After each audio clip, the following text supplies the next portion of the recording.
क्या आपने भी ऐसा महसूस किया है कि कई बार आपको सपने में सांप बहुत साफ साफ दिखाई देता है, उसका रंग, उसकी आंखें, उसकी चाल, सब कुछ तेज और स्पष्ट?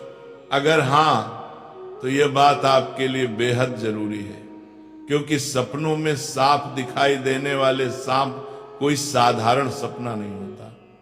इसके पीछे गहरे अर्थ छुपे होते हैं, जो हमारे पुराने पुराणों में विस्तार से बताए गए हैं। ये सपने यूं ही नहीं आते। हर सपने का आपके जीवन की किसी घटना, किसी आने वाले बदलाव या किसी संकेत से सीधा संबंध होता है। प्राचीन समय से नागों को बहुत पूजनीय माना गया है। नाग सिर्फ एक जीव नहीं, बल्कि ऊर्जा, शक्ति और भविष्य के संकेतों का प्रतीक माने जाते हैं। इसलिए जब सपने में नाग दिखाई देता है तो वह खाली हाथ नहीं आता। वह हमेशा कुछ न कुछ संदेश लेकर आता है। कुछ संदेश इतने महत्वपूर्ण होते हैं कि उन्हें हल्के में लेना भारी गलती हो सकती है। यही कारण है कि कहा जाता है, अधूरा ज्ञान हमेशा नुकसान करता है। इसलिए इस बात को आखिरी तक ध्यान से समझना जरूरी है।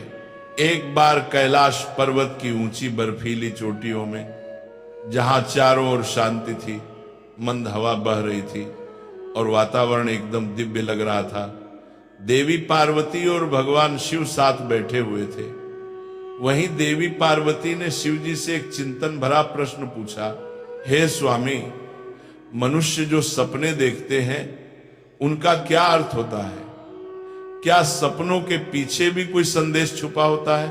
भगवान शिव मुस्कुराए, पार्वती जी की ओर प्रेम से देखा और कहा, हे देवी, सपने मन का आईना होते हैं। हमारे अवचेतन मन में जो बातें, भावनाएं, डर, इच्छाएं और अनुभव जमा होते हैं, वही सपनों के रूप में सामने आते हैं। इसीलिए हर सपना कुछ न कुछ अर्थ रखता है।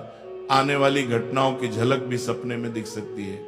कई बार सपने चेतावनी होते हैं, कई बार आशीर्वाद। पार्वती जी ने फिर पूछा, हे नाथ, अगर सपने में सांप दिखाई दे तो इसका क्या अर्थ होता है? यह सपना क्यों आता है? क्या सपने में सांप दिखना किसी विशेष संकेत का प्रतीक है?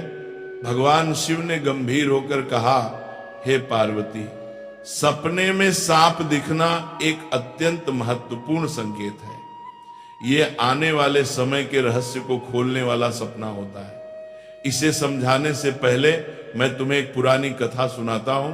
इस कथा से तुम्हें पता चलेगा कि क्यों कुछ लोग बार बार सपने में सांप देखते हैं और ये सपना उनके भाग्य में क्या बदलाव लाता है। जो इस कथा को ध्यान से सुनता है उसका भ्रम दूर हो जाता है, कष्ट मिट जाते हैं और कई बार आने वाले संकट भी टल जाते हैं। पार्वती जी बोली, हे स्वामी, मैं ये कथा पूरी श्रद्धा से सुनूंगी, कृपया मुझे बताइए। शिव जी ने कहानी शुरू की। बहुत पुराने समय में देवदत्त नाम का एक महान राजा था। वह सिर्फ बलवान ही नहीं था, बल्कि धर्म को मानने वाला, सच्चाई पर चलने वाला और अपनी प्रजा के लिए पिता समान था। उसका राज्य बहुत बड़ा था, उसकी भूमि उपजाऊ थी और उसके राज्य में खुशहाली थी। उसकी प्रजा उसे प्यार करती थी और उसका नाम सम्मान के साथ लेती थी। राजा देवदत्त का आचरण निष्पक्ष, सहृदय और करुणामय था। वे अपनी प्रजा की समस्याओं को ध्यानपूर्वक सुनते और उनका समाधान करने का प्रयास करते थे।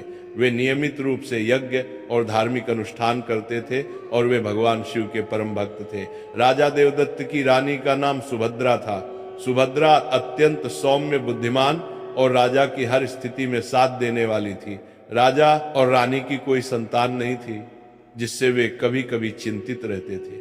फिर एक रात राजा देवदत्त ने एक बहुत ही विचित्र सपना देखा कि एक मरा हुआ सांप उनके पैरों के पास पड़ा हुआ है। महाराज इस सपने को देखकर बहुत ही भयभीत हो गए। जागने के बाद उन्होंने यह सपना रानी सुभद्रा को बताया।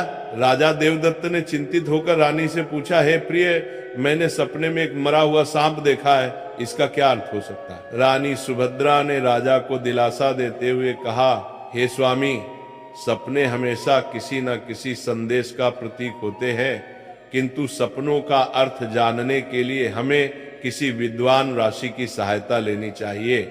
तब महाराज अपने मंत्रियों को बुलाते हैं और कहते हैं, हे मंत्रियों, आज मैंने बड़ा ही विचित्र सपना देखा है। मैंने सपने में एक मरे हुए सांप देखा जो मेरे पैर के पास पड़ा था।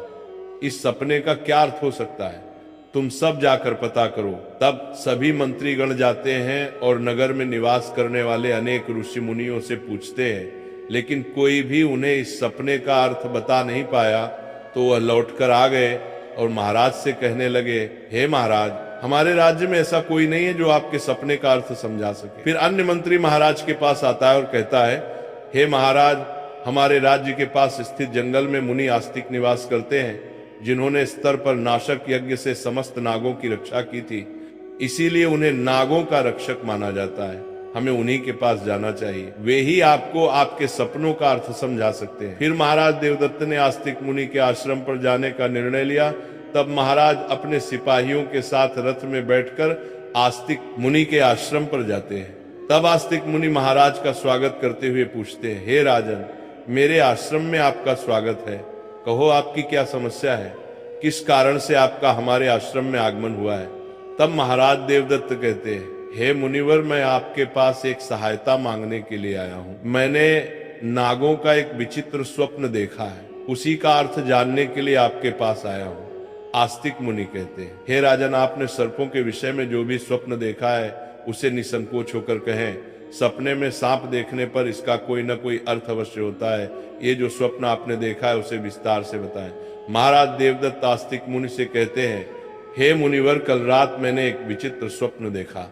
मैंने देखा कि एक मरा हुआ सांप मेरे पैरों के पास पड़ा हुआ था। कृपया मुझे स्वप्न का अर्थ बताइए। आस्तिक मुनि ने ध्यानपूर्वक राजा की बात सुनी और कहा, हे राजन, अगर सपने में आपको मरा हुआ सांप दिखाई देता है तो इसका मतलब है कि आपके जीवन की बाधाएं और संकट जल्द ही दूर होने वाले हैं। ये एक शुभ संकेत है, इसलिए आप चिंता मुक्त होकर घर पर जाएं। इसमें भयभीत होने वाली कोई बात नहीं है। फिर महाराज देवदत्त प्रसन्न होकर आए, आस्तिक मुनि को प्रणाम करते हैं और धन्यवाद देते हुए लौटकर अपने राज्य में लौट जाते हैं। इस स्वप्न के फलस्वरूप कुछ दिनों बाद राजा देवदत्त के राज्य में दुश्मनों द्वारा पैदा की गई सभी समस्याएं और संकट दूर हो गए। राजा इस संकेत से बहुत खुश हुआ। फिर अगले दिन रात को राजा देवदत्त को ऐसा ही सांप का और एक सपना आया। उस सपने में राजा देवदत्त ने देखा कि वो एक बड़े सांप को पकड़ रहे हैं। जागने के बाद राजा ने तुरंत आस्तिक मुनि के पास जाकर पूछा, हे मुनिवर, मैंने सपने में देखा कि मैं एक बड़े सांप को पकड़ रहा हूं, इसका क्या अर्थ है? आस्तिक मुनि ने कहा, हे राजन, अगर आप सपने में सांप को पकड़ते हुए देखते हैं तो यह भी एक शुभ संकेत होता है। यह दर्शाता है कि आप भविष्य में अपनी मेहनत से धन संपत्ति प्राप्त करेंगे और उसे सही तरीके से इस्तेमाल करेंगे। कुछ दिनों बाद राजा ने एक बड़े युद्ध में विजय प्राप्त की और राज्य की संपत्ति में वृद्धि हुई। राजा देवदत्त का तीसरा सपना, एक अन्य रात राजा देवदत्त ने सपने में देखा कि एक सांप उड़ता हुआ दिखाई दे रहा है।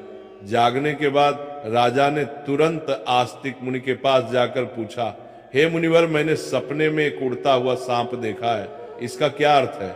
आस्तिक मुनि ने कहा, हे राजन, अगर सपने में सांप उड़ता हुआ दिखाई देता है तो ये उन्नति और प्रगति का प्रतीक होता है।